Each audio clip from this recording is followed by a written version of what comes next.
நம்ம ஹீரோயின் தெரியாம அந்த சூஷி பொண்ணு கார்ல ஏறியிருப்பா. அவளுமே ஒரு இடத்துக்கு வந்ததுக்கு அப்புறமா அவள கீழ இறக்கி விட்டு போயிருப்பாளா? நம்ம ஹீரோயின் எங்க போறது, என்ன பண்றதுன்னே தெரியாம ஒரு இடத்துல ஓரமா ஒதுங்கியிருப்பாங்க.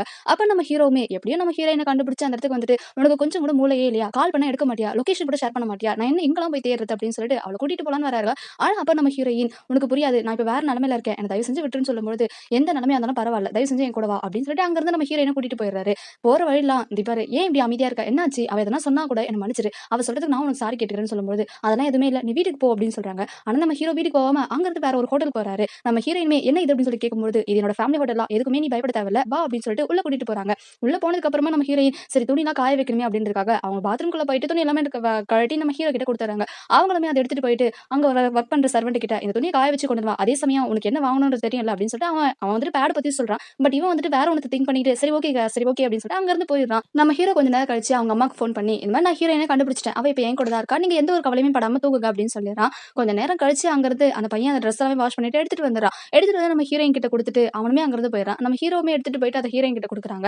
நம்ம ஹீரோயின் அதுக்குள்ள இருக்கக்கூடிய அந்த காரணம் பார்த்துட்டு, "டேய் உனக்கு இதான வேலை" அப்படின்னு சொல்லிட்டு, "இதுக்கு தான் நம்ம ஹோட்டலுக்கு கூட்டிட்டு வந்தியா?" அப்படின்னு சொல்லி நம்ம ஹீரோவ வெளிய தூக்கி கடாசிடுறாங்க. இதனால கோவப்படுற நம்ம ஹீரோவுமே, "இங்க பாரு நான் உன்னையும் இத வாங்கிட்டு வர சொல்றேன். அவன் தான் தப்பா புரிஞ்சுக்கிட்டான்" அப்படின்னு சொல்லிட்டு, "சரி ஓகே உனக்கு தேவைப்படுறத நான் வாங்கிட்டு வரேன். இதுக்காக நான் உன்ன என்ன பண்றேன் மட்டும் பாரு" அப்படின்னு சொல்லிட்டு அங்கிருந்து வேகமா போய் வேற ஒரு கன்வீனியன்ஸ் ஸ்டோர்ல அவளுக்கு தேவைப்படுற பேட் மட்டும் வாங்கிட்டு உள்ள வந்துடுறான். "இங்க பாரு உனக்காக தான் நான் இந்த இதுவ வாங்கியிருக்கேன். இதுதான் ஃபர்ஸ்ட் டைம் என்னோட லைஃப்ல நான் வாங்குனது" அப்படின்னு சொல்லிட்டு நம்ம ஹீரோயின் கிட்ட குடுத்துட்டு, "சரி ஓகே சேஞ்ச் பண்ணிட்டு வா" அப்படின்னு சொல்லி வெளியில வெயிட் பண்றான். அப்ப நம்ம ஹீரோயினும் சேஞ்ச் பண்ணிட்டு வெளியில வராங்க.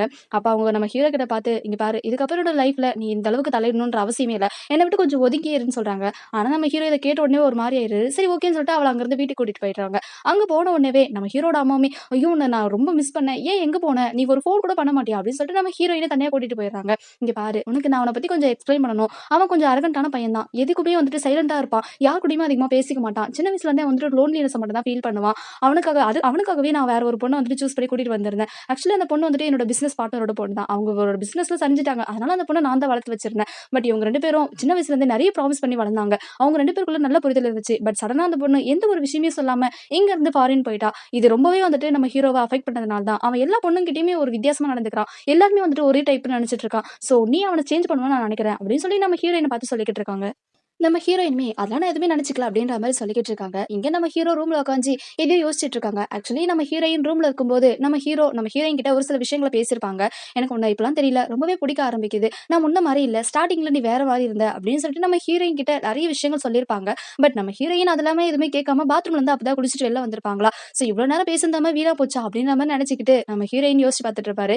சோ இந்த மாதிரியான விஷயங்களை யோசிச்சு பார்த்துட்டு இவ ஏன் திடீர்னு நம்மள இன்வால்வ் ஆக வேணாம்னு சொல்லிட்டாளே அப்படின்னு சொல்லிட்டு ஒரு மாரி ஃபீலிங்ஸ்லயே இருக்காங்க. சோ நெக்ஸ்ட் எபிசோட்ல என்ன நடக்குது அப்படின்றத பார்க்கலாம் கைஸ்.